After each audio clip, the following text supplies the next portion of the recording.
Hello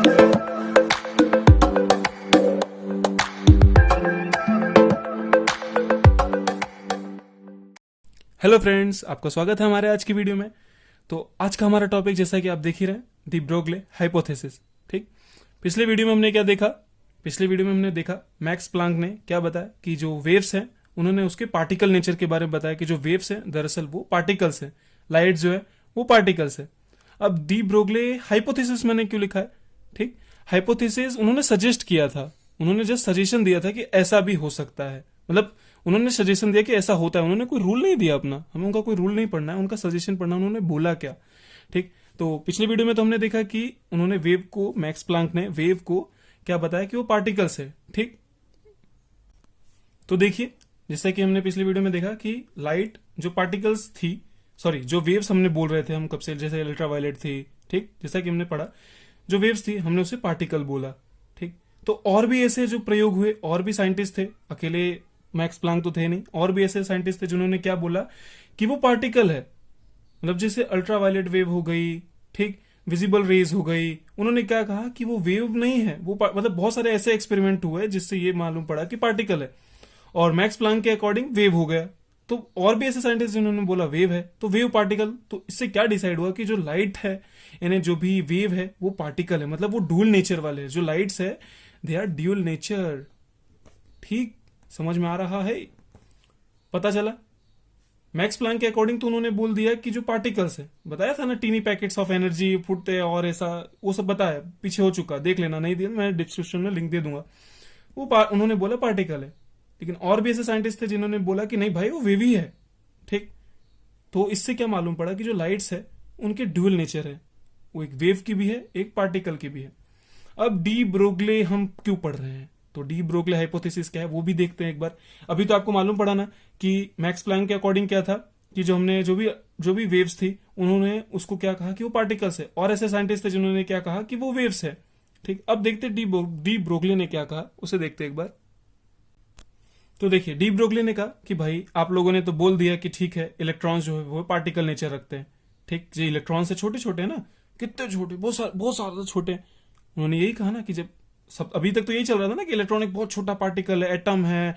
ठीक, पहले तो एक एटम है, उसके अंदर फिर इलेक्ट्रॉन्स हैं, प्रोटॉन्स हैं, तो उन्होंने कहा इलेक्ट्रॉन्स एक बहुत छोटा सा पार्टिकल है। यही बात तो मैक्स प्लैंक ने भी कही कि जो वेव्स है वो पार्टिकल्स है। ठीक, सेम टू सेम है ना। तो अब डी ब्रोगली ने क्या कहा कि अगर हम बोल रहे हैं कि इलेक्ट्रॉन पार्टिकल्स है तो हम उसे वेव नहीं बोल सकते क्या? क्यों?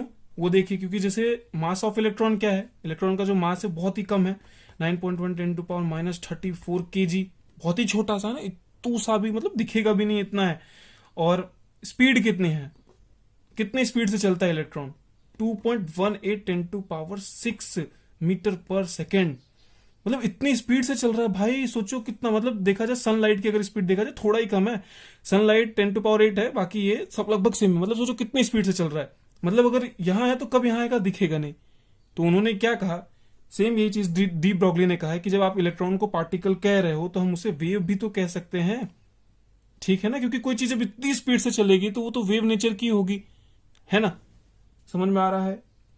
तो ये बात साबित कैसे हुई? अब ये भी सोचिए ना कि उन्होंने, उनके बोलने से क्या होता है, ये बात साबित कैसे हुई? तो उन्हीं के दो स्टूडेंट्स थे, उन्होंने क्या किया, इलेक्ट्रॉन का डिफ्रैक्शन एक एक्सपेरिमेंट है, उन्होंने उसे किया। ठीक, उनका नाम क्या था? डेविंसन एंड जर्मर। मैं आपके लिए लिख देता हूं एक बार, डेविंसन एंड जर्मर। तो डेविसन एंड जर्मर, इन्होंने क्या किया, इलेक्ट्रॉन का डिस्ट्रैक्शन किया। तो डिस्ट्रैक्शन एक एक्सपेरिमेंट है क्वांटम फिजिक्स में, ये हमारे में सिलेबस में नहीं है, इसलिए मैं आपको खाली थोड़ा सा बता रहा हूं कि इन दोनों वैज्ञानिकों ने डिस्ट्रैक्शन एक्सपेरिमेंट किया जो कि वेवलेंथ के लिए होती है। ठीक, लेकिन जब इन्होंने इलेक्ट्रॉन पे ये किया, यही एक्सपेरिमेंट इलेक्ट्रॉन पे किया, इलेक्ट्रॉन का क्या किया, डिफ्रैक्शन जब इन्होंने इलेक्ट्रॉन का किया तो मालूम पड़ा कि वो वेव नेचर भी है। मतलब ये प्रूफ हुआ, ये नहीं कि डी ब्रोगली ने बोल दिया कि भाई जब आप बोल रहे हो कि लाइट क्या है, लाइट हमने अभी तक समझ रहे थे मतलब लाइट अभी तक वेव थी, आपने बोल दिया पार्टिकल है। ठीक, अब मैं बोल रहा हूं अगर वही चीज सेम टू सेम कि अगर जैसे इलेक्ट्रॉन है, इलेक्ट्रॉन भी छोटा सा एक पार्टिकल ही है, अब अगर मैं उसे बोल दूं वेव है वो, तो क्या? तो ऐसा बोलने से नहीं, उनके जो स्टूडेंट्स थे ना उन्होंने इसे साबित भी किया, क्योंकि जो डिफ्रैक्शन एक्सपेरिमेंट होता है वो फिक्स है कि वेव के लिए होता है, वेव नेचर के लिए होता है। लेकिन जब उन्होंने उसे इलेक्ट्रॉन्स पे किया तो इलेक्ट्रॉन्स ने वो नेचर दिखाया। खुद ही सोचो यार, इतनी छोटी सी चीज इतनी ज्यादा स्पीड से चलेगी, मतलब यहां है कब यहाँ गई कब यहाँ गई, मालूम ही नहीं पड़ेगा। तो वेव नेचर शो कर रही थी। और ये प्रूफ कैसे हो गया? डेविसन जर्मन के एक्सपेरिमेंट से। उन्होंने इलेक्ट्रॉन का डिफ्रैक्शन किया, ठीक, तो उसे पता चला कि वो वेव नेचर की है।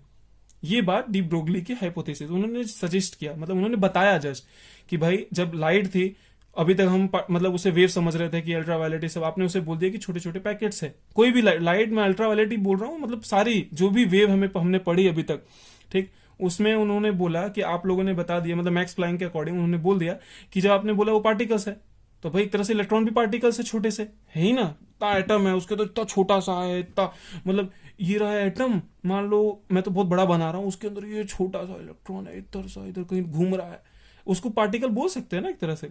जब बोले वो पार्टिकल्स है, तो बोले हाँ, तो बोले जब वो पार्टिकल्स है तो हम उसे वेव नेचर का भी तो बोल सकते हैं। वो कैसे? क्योंकि जब इतना छोटा मास है, इतना कम मास है, इतनी ज्यादा स्पीड से चल रहा है, और ये एक्सपेरिमेंट भी सफल रहा कि इलेक्ट्रॉन डिफ्रैक्शन दिखा रहा है, तो वेव के नेचर के हुए ना, जाहिर सी बात है यार।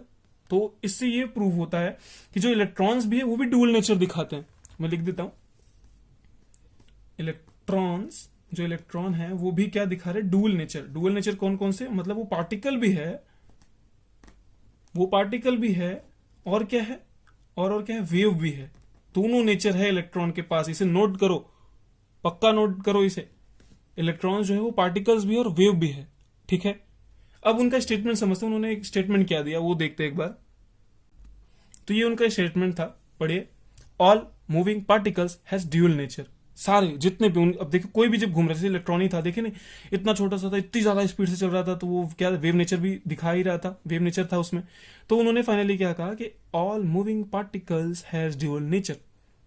पार्टिकल कौन कौन सा नेचर? पार्टिकल और वेव, मतलब जो कोई भी चल रहा है, हम आप, मतलब उन्होंने क्या कह दिया इसमें कि जो हम हैं, आप है, गाड़ी है, मोटरसाइकिल है, बॉल है, कुछ भी है, इलेक्ट्रॉन्स है, छोटी से छोटी चीज, बड़ी से बड़ी चीज जो भी चल रही है, ठीक, वो क्या है? डुअल नेचर रखती है, पार्टिकल्स और वेव की भी, है ना। अब आप सोचिए कि कैसे सर, आप कैसे बोल सकते हो ऐसा? मान लो हम एक क्रिकेट बॉल ले, उसे खींच के फेंके, तो क्या वेव हो जाएगी वो? है ना, क्योंकि मोशन में तो वो भी है। अब जैसे इलेक्ट्रॉन है, आप बोल रहे हो ठीक है छोटा सा है, ठीक, चल रहा है, इतनी ज्यादा स्पीड है, वेव नेचर शो कर रहा है, ठीक है। हमने क्रिकेट बॉल ली, क्रिकेट खेलते ही अपने यार, बहुत खेलते हैं, क्रिकेट प्रेमी है। क्रिकेट बॉल ली, उसे फेंका, ठीक। अब जब उसे फेंक रहे तो वो भी मतलब वेव नेचर शो करेगी, तो क्या ऐसा ही है? नहीं नहीं नहीं जी, बिल्कुल गलत है। क्रिकेट बॉल है वो पार्टिकल नेचर ही शो करेगी, वो मैं अभी बताता हूं कैसे। और जो इलेक्ट्रॉन्स है वो डुअल नेचर, भाई हमने क्लियर कर दिया कि वेव भी है और पार्टिकल भी। पार्टिकल है क्योंकि छोटा सा है, और वेव भी है और पार्टिकल भी है। तो ये आप थोड़ा समझिए, मैं आपको समझाता हूं कि कैसे कि cricket ball particles nature show कर रही है और इलेक्ट्रॉन दोनों, ठीक। और तो इसे देखने से पहले एक चीज और समझिए, मैं भूल गया बताना, कि अब जैसे उन्होंने क्या बोल दिया कि इलेक्ट्रॉन क्या है, इलेक्ट्रॉन्स वेव है, उन्होंने यही कहा ना। जब हम इलेक्ट्रॉन्स पार्टिकल है तो उसको वेव भी, उन्होंने वेव बता दिया। अब अगर कोई चीज वेव है, मैंने आपको पिछले लेक्चर में ही बताया था, अगर कोई चीज वेव है तो उसके लिए क्या क्या चीजें इंपॉर्टेंट होती हैं? लैम्डा, ठीक है ही, लैम्डा, और क्या और क्या और क्या, वेलोसिटी, ये सब चीजें इंपॉर्टेंट होती है, ठीक। उस पे से हमने एक फॉर्मूला बनाया था, याद है? E lambda is equal to H upon में एम वी करके, ये फॉर्मूला हमने बनाया था। तो ये फॉर्मूला इन्होंने भी दिया कि lambda is equal to H upon में एम वी। एम क्या होगा? मास ऑफ इलेक्ट्रॉन, जैसे इलेक्ट्रॉन के लिए तो electron, velocity of electron, wavelength of electron, ठीक। ये फॉर्मूला उन्होंने भी दिया, ठीक। ये वेवलेंथ ऑफ इलेक्ट्रॉन हो गया। एच क्या है? प्लांक कांस्टेंट है, सब लिख लो आप, मैं बोल रहा हूं भले। लैम्डा क्या है? फिर से वेवलेंथ ऑफ इलेक्ट्रॉन है, ठीक। एच क्या है? प्लांक कांस्टेंट है। एम क्या है? मास ऑफ इलेक्ट्रॉन है। और वी क्या है? वेलोसिटी है, ठीक। ये उन्होंने भी बोला था। अब इसी पे से हम बनाएंगे ना, तभी तो मालूम पड़ेगा, इसी पे से हमें मालूम पड़ेगा क्रिकेट बॉल कैसे पार्टिकल है और वेव इलेक्ट्रॉन्स कैसे। तो पहले क्रिकेट बॉल का मास देखते हैं। हाँ, हमें तो लैम्डा ही चाहिए ना, वेवलेंथ निकालते हैं, जिसका वेवलेंथ मेजर हो जाए। समझ लो वो वेव नेचर रखती है। वेव जैसे याद है हमने उसका देखा था, ये बार्मर सीरीज में देखा था, 4000 से 8000 एंगस्ट्रॉम वाली जो होती हैं वो हमें विजिबल होती हैं। तो वेवलेंथ ही निकाला था ना हमने, तभी तो पता चला। तो ठीक है, अब क्रिकेट बॉल पे आते हैं। मास कितना होता है भाई क्रिकेट का? 100 ग्राम होता है, जितना यार खेलते तो हो ही, पता होगा ही, ठीक। और क्या, कितने स्पीड से हम फेंकते हैं इसे? मान लो 20 मीटर पर सेकंड से फेंकते हैं, ये तो बहुत हो गया, 20 मीटर पर सेकंड से। तो इसके लिए अब क्या निकाल लो, इसकी वेवलेंथ निकाल लो, वेवलेंथ ऑफ क्रिकेट बॉल, मैं लेमडा सी लिख देता हूं इसलिए, ठीक। तो h कितना होगा 6.626 इंटू 10⁻⁻34, ठीक है, अपॉन में mv है, mv हमारा कितना 100 इंटू 20 मीटर पर सेकेंड, ग्राम है तो मैंने वही लिया। अब जब आप इसे सॉल्व करोगे तो आप खुद ही करो, बताओ कितना आया, जल्दी बताओ। अब मैंने तो कर रखा है यार, 3.313 10⁻⁻34 मीटर, इतना है। अब इसको एंगस्ट्रॉम में चेंज करते हैं ना, क्योंकि हम ज्यादातर चीजें एंगस्ट्रॉम में निकाले, हमारी जितनी वेवलेंथ थी हमने एंगस्ट्रॉम में देखी थी ना, तो कितना आता है 3.31 इंटू 3 10⁻⁻24 एंगस्ट्रॉम, क्योंकि एक angstrom sorry 1 metre is equal to कितना होता है 10⁻⁻10 angstrom, sorry 1 metre is equal to 10⁻10 angstrom होता है, मतलब एक एंगस्ट्रॉम बराबर 10⁻⁻10 मीटर होता है। तो ये हमारा क्या है लेमडा सी। अभी आप सोच रहे हैं ये कितना छोटा है यार, हम जो पढ़ते हैं 4000 एंगस्ट्रॉम होता है वो हम मेजर कर सकते हैं, इतना तो हम मेजर कर ही सकते हैं, 8000 एंगस्ट्रॉम, ये सोचो कितना छोटा है। हमारी जो पहली सीरीज मिली थी लाइन 1, उसमें भी जो स्टार्टिंग था वो 911 था ना शायद, 911 एंगस्ट्रॉम था। सोचो ये हम मेजर कर सकते हैं, लेकिन 911 एंगस्ट्रॉम था ना, लेकिन हम ये मेजर कैसे करेंगे, ये तो बहुत छोटा है, 3.3 10⁻⁻24 एंगस्ट्रॉम, मतलब भाई कहां नापोगे। मतलब सोचो क्रिकेट बॉल की वेवलेंथ कितनी छोटी है, कितनी कम मिली है, तो हम इसे कैसे वेव बोल सकते हैं जिसकी वेवलेंथ ही हम मेजर नहीं कर सकते, इसलिए इसे पार्टिकल बोला। खुद ही सोचो इतना बड़ा तो होता है साइज में, और इतना बड़ा बॉल जैसा, बॉल ही है मतलब इतना बड़ा होता है, आप इसे कैसे वेव बोल सकते हो, कितने भी स्पीड से फेंकोगे हमें दिखेगी ना, पार्टिकल जैसे ही आती हुई दिखेगी ना। अब जैसे जैसे इलेक्ट्रॉन है वही कैसा दिखेगी, ऐसे दिखेगी जाते। अब बॉल है वो तो एक टाइम पे इधर, एक टाइम पे इधर, एक टाइम पे इधर, ऐसे ही दिखेगी, क्योंकि इसका वेवलेंथ देखो ना कितना कम है। अब आप ठीक है एक बार इलेक्ट्रॉन का भी निकालते हैं, आपको अच्छे समझ में आएगा। मास ऑफ इलेक्ट्रॉन कितना है 9.18 10⁻⁻34 kg, ठीक है। वेलोसिटी क्या है 2.18 10⁻6 मीटर पर सेकेंड। लेमडा किसके लिए, इलेक्ट्रॉन के लिए निकालो, 6.626 10⁻⁻34 डिवाइडेड बाय, ये लिख दो, ये जो भी है लिखो, आप खुद निकालो, मैंने तो निकाल रखा है इसलिए मैं तुरंत बक दूंगा। 3.2 एंगस्ट्रॉम समथिंग लाइक इतना ही आता है, ठीक। ये तो मेजर कर सकते हैं यार, 3.2 एंगस्ट्रॉम में तो मेजर कर ही सकते हैं ना, मतलब कितना 3.2 10⁻⁻10 मीटर, इतना तो हम आसानी से मेजर कर सकते हैं, कैन बी मेजर्ड। इसका वेवलेंथ हम मेजर कर सकते हैं, ठीक। इसीलिए कहा कि इलेक्ट्रॉन्स जो है पार्टिकल्स, सॉरी वेव भी है, पार्टिकल्स तो है ही हमने बता ही दिया, तो इसलिए वो वेव है, वेव नेचर शो कर रहा है।